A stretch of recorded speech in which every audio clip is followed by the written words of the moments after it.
الرحمن الرحیم قال اللہ تبارک و تعالی فی کتابہ المجید اعدلوا هو اقرب للتقوی۔ اللہ کلام مجید میں ارشاد فرما رہا ہے، عدل سے کام لو، یہی تقوی کے قریب تر ہے۔ آج صدر مملکت اسلامی جمہوریہ پاکستان جناب محترم عالی جناب ڈاکٹر عارف علوی صاحب نے پورے پاکستان میں 6 مقامات پر موجود صوبائی گورنر ہاؤسز میں موجود علماء کرام سے ایک مفصل مطول مشاورت کا عمل انجام دیا، جو ماہ مبارک رمضان میں عبادات اور اللہ سے رجوع اور توبہ اور استغفار کے حوالے سے اور اپنے رب کے حضور اپنی حاضری کے حوالے سے تھا۔ گفتگو بہت مفصل تھی، مگر ہم گفتگو کے اختتام تک اس بات کے منتظر رہے کہ اس گفتگو میں اس بات کا بھی خیال رکھا جائے گا کہ پاکستان میں ایک بہت بڑی تعداد شیعہ اثنا عشری مسلمانوں کی بستی ہے، اور ماہ مبارک رمضان میں مساجد وہ کسی بھی فرقے اور کسی بھی مسلک کی ہو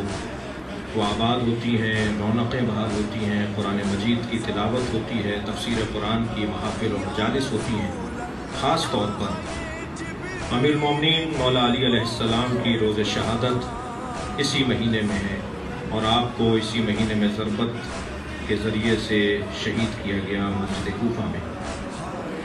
آپ کی شہادت کی مجلس پورے پاکستان میں اور ہر محلے میں، ہر قریے میں، ہر قصبے میں اور بڑے اور چھوٹے شہروں میں بہت ہی اہتمام کے ساتھ منعقد کی جاتی ہیں۔ 20 نکاتی ضابطۂ اخلاق ڈاکٹر عارف علوی صاحب نے پیش کیا، مگر اختتامی نقطے تک ہم منتظر رہے کہ مجالس اور عزاداری کے حوالے سے وہ کچھ ارشاد فرمائیں گے۔ ہمیں اکثر نظر انداز کیا گیا اور ایسا لگ رہا تھا جیسے پاکستان میں شیعہ برادری نہیں بستی، جس پر ہمیں افسوس ہے، اور ہم نے اجلاس کے اختتام پر اپنا احتجاج بھی ریکارڈ کروایا۔ اس وقت کراچی کے تمام عزائی اور ماتمی انجمن امام بارگاہوں سے وابستہ اور ذمہ داران سے متعلق آج اجلاس ہنگامی منعقد ہوا، جو یہاں میرے ساتھ تمام احباب تشریف فرما ہیں اور اسکاؤٹس کے تمام